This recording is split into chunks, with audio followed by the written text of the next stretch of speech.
നമ്മുടെ ജീവിതത്തിന്റെ സാരം എന്താണ്? ബന്ധങ്ങളാണ്. ആ ബന്ധങ്ങളുടെ ആഴമറിയുക എന്നത് ജീവിതത്തെ തന്നെ മനോഹരമാക്കുന്നതിന്റെ ഏറ്റവും അടിസ്ഥാനപരമായ വിഷയമാണ്.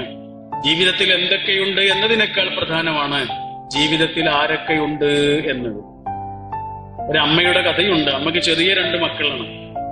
അമ്മ എന്തോ സാധനം വാങ്ങാൻ വേണ്ടിയിട്ട് അങ്ങാടി പോയിട്ട് തിരിച്ചു വരുമ്പോ മൂത്ത കുട്ടി ഓടി വന്നിട്ട് അമ്മയോട് പറയുന്നുണ്ട്, അമ്മ, നമ്മുടെ ചെറിയ മോള് അവിടെ ക്രയോൺസ് കൊണ്ട് ചുമരൊക്കെ വൃത്തിയേടാക്കിയിട്ടുണ്ട്, അവിടൊക്കെ എന്തോ കുത്തി വരച്ചിട്ട് ഇരിക്കുന്നുണ്ട്. അമ്മയ്ക്ക് വല്ലാതെ ദേഷ്യം വന്നു. യൂറോപ്പിൽ നിന്നുള്ളൊരു കഥയാണ്. അമ്മ നല്ല വാൾപേപ്പർ കൊണ്ട് ചുമരുകളൊക്കെ വൃത്തിയാക്കിയിട്ട് കുറച്ച് ദിവസങ്ങളായിട്ടുള്ളൂ. അപ്പോഴാണ് ഇവളിത് കേടുവരുത്തിയത്. മൂത്ത കുട്ടി ഓടി വന്ന് പറയുന്നു. അമ്മ കയ്യിലുള്ള സാധനങ്ങളൊക്കെ താഴെ വെച്ചിട്ടൊരു വടിയെടുത്തിട്ട് ഈ കുട്ടി അടിക്കാൻ വേണ്ടി ഓടുകയാണ്. അമ്മ വരുന്നത് കണ്ട് ക്രയോൺസ് ഒക്കെ പിന്നിൽ പിടിച്ചിട്ട് പേടിയോടുകൂടി നിൽക്കുകയാണ് ഈ കുട്ടി. അപ്പോഴാണ് അമ്മ അവളുടെ അടുത്ത് വന്ന് അവളെ അടിക്കാൻ ഒരുങ്ങുമ്പോഴാണ് ചുമരിലേക്ക് നോക്കുന്നത്. ചുമരിലേക്ക് നോക്കിയപ്പോ തന്നെ അമ്മയ്ക്ക് മനസ്സിലായി കുത്തി വരച്ചതൊന്നുമല്ല, പിന്നെയോ എഴുതിയിട്ടതാണ്. എന്ത്? I love mom. എനിക്കെന്റെ അമ്മയെ ഒരുപാട് ഇഷ്ടമാണ്. അരമണിക്കൂർ കാണാതായപ്പോഴേ അമ്മയോടുള്ള സ്നേഹം കൊണ്ട് അവളെ എഴുതി വെച്ചത്. അക്ഷരത്തെറ്റൊക്കെ ഉണ്ട്. LKG പഠിക്കുന്ന ഒരു കുട്ടിക്ക് നന്നായിട്ട് എഴുതാൻ വലിയ പ്രയാസമായിരിക്കുമല്ലോ. ശരി, ഇനി നമ്മുടെ ജീവിതത്തിലേക്ക് വരൂ. നമുക്ക് വേണ്ടി നമ്മുടെ പ്രിയപ്പെട്ടവർ എഴുതിക്കൊണ്ടിരിക്കുന്നത് തന്നെയാണ്. അക്ഷരത്തെറ്റൊക്കെ ഉണ്ടാവും. പക്ഷെ നമ്മുടെ കൂടെയുള്ള ഓരോ മനുഷ്യരും നമ്മളെ സ്നേഹിക്കുന്നുണ്ട്. നമ്മൾ ഇത്ര കാലവും തുറന്നു നോക്കിയിട്ടില്ലാത്ത സമ്മാനപ്പെട്ടികളായിരുന്നു നമ്മുടെ കൂടെയുള്ള ഓരോ മനുഷ്യരും. തുറന്നു നോക്കിയിരുന്നെങ്കിൽ നമുക്ക് കാണായിരുന്നു അതിനകത്ത് സമ്മാനമാണ്. പക്ഷെ നമ്മൾ തുറന്നു നോക്കില്ല. സ്നേഹിക്കുന്നവരിൽ നിന്ന് സ്നേഹം കിട്ടാതെ ദാരിദ്ര്യം അനുഭവിക്കുന്നവരാണ് പലപ്പോഴും മനുഷ്യർ.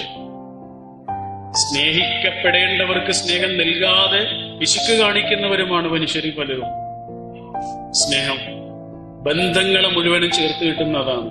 മനുഷ്യനെ മാത്രമല്ല കേട്ടോ, ഈ ലോകത്തുള്ള എന്തിനോടും നമ്മളെ ചേർത്ത് കിട്ടുന്നത് സ്നേഹമാണ്. നിങ്ങൾ ടോൾസ്റ്റോയിയുടെ കഥ കേട്ടിട്ടില്ലേ? ടോൾസ്റ്റോയി എന്ന് പറഞ്ഞാൽ ലോകത്ത് അത്രയേറെ സ്വാധീനിക്കപ്പെടുന്ന എഴുത്തുകാരനാണ്. ഗാന്ധിയെ പോലും സ്വാധീനിച്ചിട്ടുള്ളതാണ് ടോൾസ്റ്റോയി. അദ്ദേഹം ഒരിക്കൽ റഷ്യയിലെ ഒരു തെരുവിലൂടെ നടന്നു പോവുകയായിരുന്നു. പട്ടിണിയും യുദ്ധവും കാരണം റഷ്യ വല്ലാതെ ഉണങ്ങിപ്പോയ കാലമാണ്.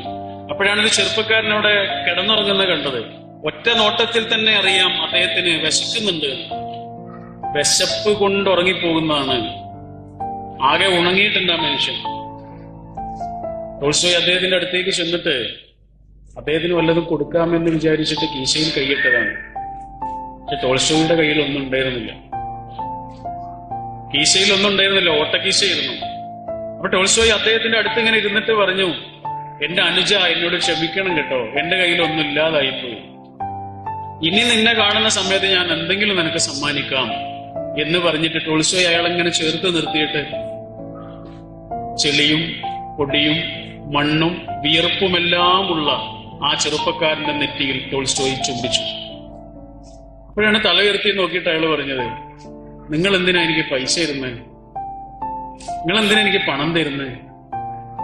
നിങ്ങൾ എന്നെ അനുജ എന്ന് വിളിച്ചില്ലേ? എനിക്കത് മതി. ജീവിതത്തിൽ ആദ്യമായിട്ടാണ് ഞാനത് കേൾക്കുന്നത്. നിങ്ങൾ എന്നെ നെറ്റിയിൽ ചുംബിച്ചില്ലേ? എനിക്കത് മതി.